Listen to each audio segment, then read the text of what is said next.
Hello model car fans, welcome to the Muscle Car Modeler. My name is Ral, and here I'm going to do a how-to on me fixing the paint here. That piece that peeled away right there when I was masking and everything. So, the lighting out here isn't all that great. I'm in my backyard and, there's just some shade and some trees, but I got to do this out in the backyard because I'm going to airbrush and fill this.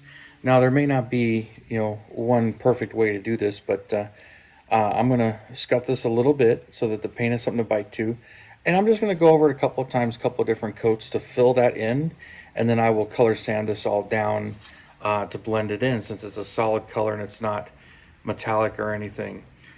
So that's how I plan to do this one with many different stages. So I'm going to film all of it for you guys and how to. And this should be pretty easy and pretty straightforward, but you can see it's kind of deep there.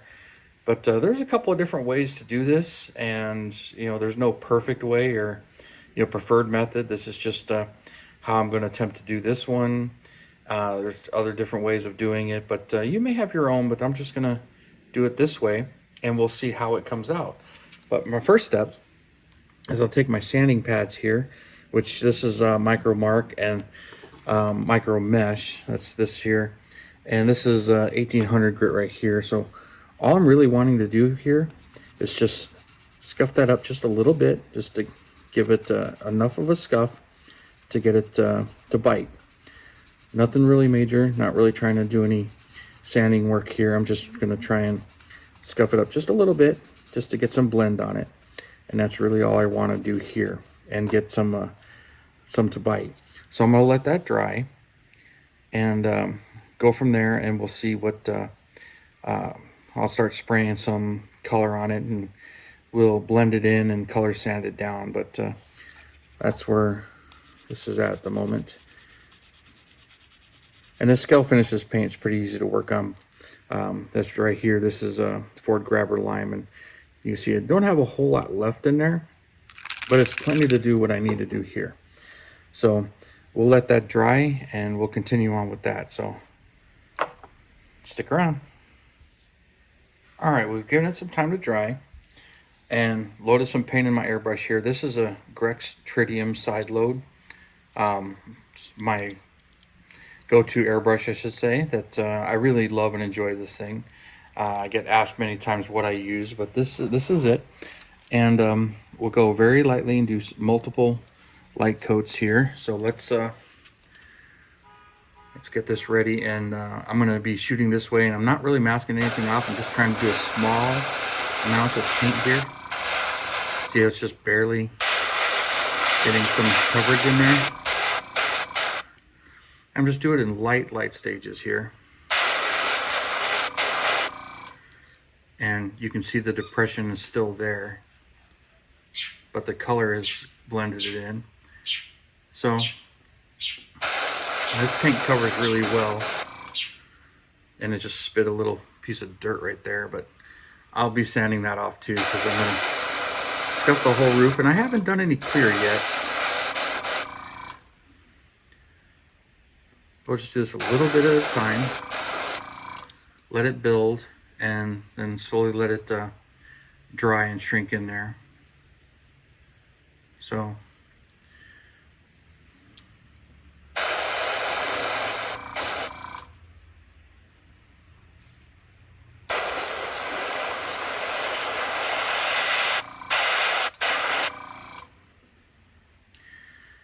just do a little bit at a time. I'm going to let it sit and dry for a little bit. And this being a base coat, dries fairly quickly. But I'll let that sit and let that dry, and then we'll do a little bit more color sanding to that. So another couple of minutes, or maybe even a half an hour for the paint to set and dry. So I'll leave this for a little bit. Let's see. You can still see it. It's not perfect, but it's a lot better. And we'll let it sit and flow in there. Give it a little bit of time. And we'll continue on. All right, we've given it some time to dry here, and we're just check our progress. And she's looking pretty good there. the sun's come out a little bit more, and you can see some of the depression still in the chip and everything, but we'll put some more paint on there. But when it comes to this stuff, take your time. This is the biggest tip I can say. Be patient. Take your time. Don't be in a hurry. That's the biggest thing. Things mess up. Things happen. You're not feeling it. It's not working out for you. Put it down. Go do something else. Or, you know, in my case, I'm working on multiple kits, believe it or not. I'm filming this and doing this for you guys. I've got 4 more model kits worth of interiors and stuff that I'm going to be shooting semi-gloss black. I'm doing that today. And I've got 3 more bodies that I'm going to be shooting primer on. So, well, I'm technically working on 4 or 5 model kits here, but I'm just working on little sections. So while this is drying, I'm getting those parts hung on cardboard so I can airbrush them the semi-gloss black and getting them all ready. So I'm kind of bouncing around, but this is sitting and drying and working on that. And my airbrush, I've actually got this little quick connect nozzle here so that I can switch airbrushes as I have other airbrushes, but I'm not in that big of a hurry. Plus, when it comes to this, you want to spray a little bit of paint, turn this in. That's your throttle stop. It'll slow down how much paint actually comes out of the airbrush. There's almost no paint right there. Turn it out and it'll stop, and you can see a little bit of paint coming out. But yeah, if your trigger control isn't that good, you can make the airbrush do it for you. So let's get a little bit more on here.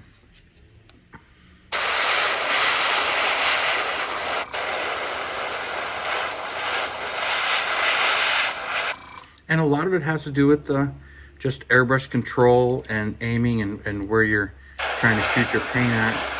So here I am, closer than I would normally be, shooting a little bit of paint here, but just getting it in there. Let it sit, let it dry, a couple more coats here, a couple more coats there, and I'm building up the paint is all I'm doing.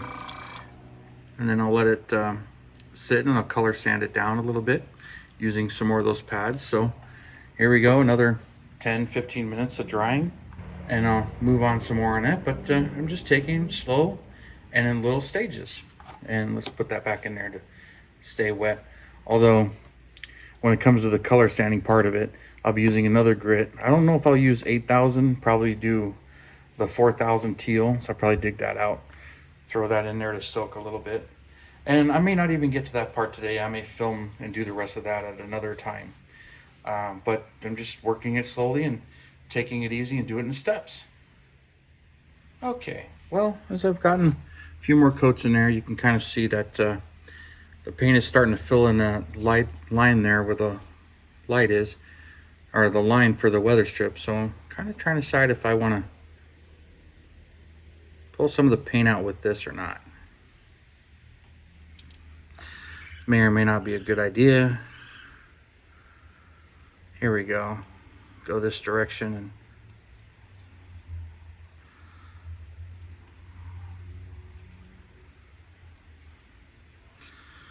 here we go. So we'll see how that turns out. This may or may not be a good idea, but that's okay.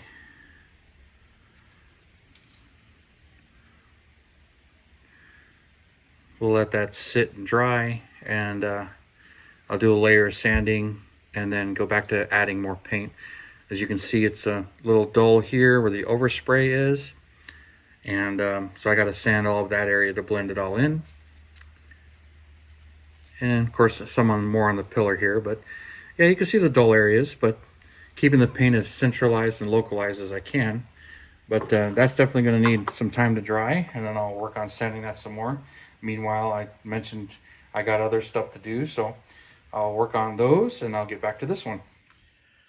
Well, giving it some time to dry here. So here it's a couple of days later, and you can see how it's dried there. And as I mentioned, the dullness right around the overspray section. So I'm gonna do some sanding, and you can see where I scraped into it with the X-Acto knife, just trying to get the paint from building up in there because it was really filling it up. And since it was wet, I went ahead and did that. Now let's take this sanding pad here, one of these, and get the town on it. And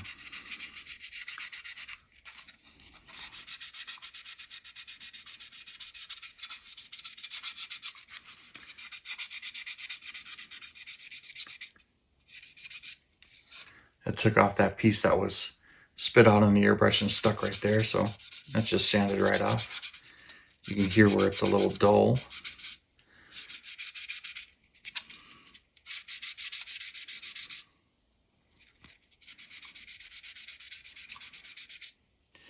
And because I'm using this sanding pad, it'll help me round it out and fill it out versus flattening it out, which I could do that with a block or a tooth, not really a toothpick, but a popsicle stick. Where I'm not too worried about going through it. I don't think I'm going to, but just getting it to where it smooths out and get another layer on it. That's what I'm planning the next step is going to be here.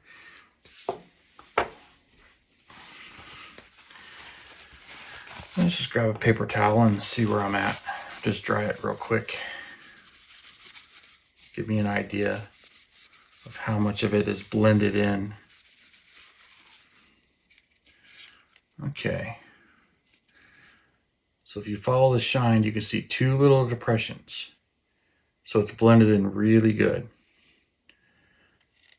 And same on the underside there. Matter of fact, let's knock some of this off on the inside because there's just a little bit of overspray and build up there too. So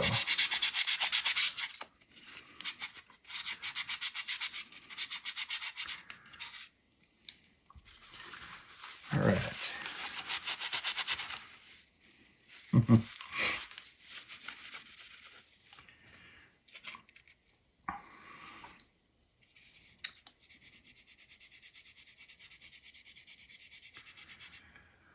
This one is the like 8,000 grit. I'm just doing it mainly for the overspray as I'm blending it in.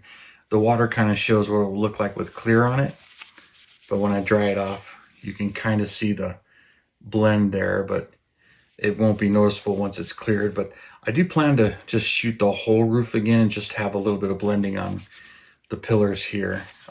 That's how I intend to do it. So she's coming out great. The repair's coming out really nicely. But there's my cheat sheet for the colors on these, even though they're not all that accurate. Let's see if I can get a little closer with this. And I'm really just letting the sandpaper do the work in the water. I'm not pushing on it with my fingers, putting any real pressure on it.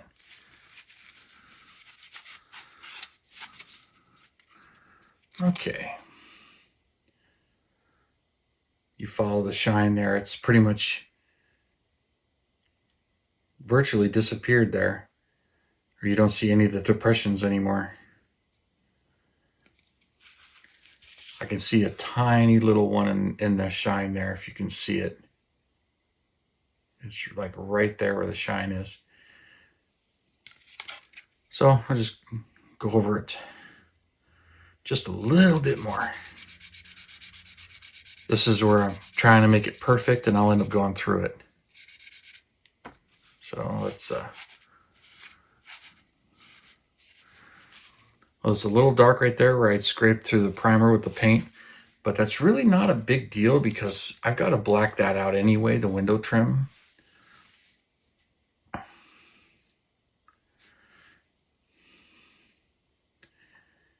Shoot, that's blended so nice right there. I may not even have to shoot it. That came out much better than I was expecting. But, okay, let's do that. And let's keep blending the roof here. Let's go with the higher grit.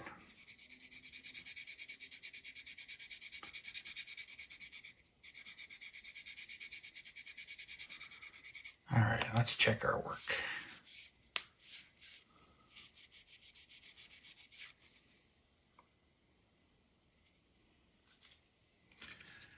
You can still see some of the dullness from the overspray there.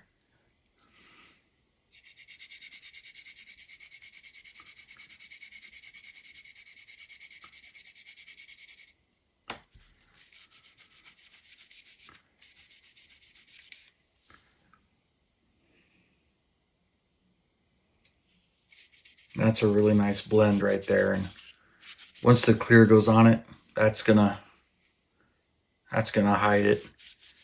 Plus that little piece that the airbrush spit on there, it's gone.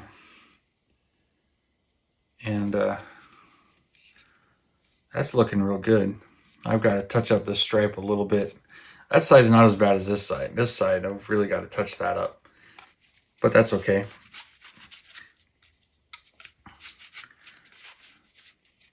But that blended in really nicely, and you can't see it. But that's some of the benefits of having, being a solid color like this, is being able to blend it in and make it disappear. So, I really don't think I need to do another layer of paint. So I think I'm going to call this good. And I'll continue on with putting the decals and go back to fixing the stripes. But that's the paint repair done. And I'm pretty happy with the results right there. So I got a little bit more, sanding and decals and some other touch-ups to do, but that takes care of the repair. So I'll continue on with this one. So I guess I'm going to set that down and we'll call this repair good. So I hope that helped, and it went really well for me. And you guys, thank you for your support and your comments and all your subscriptions and everything. I really do appreciate it. You guys, you have a wonderful weekend, and I will see you next Saturday.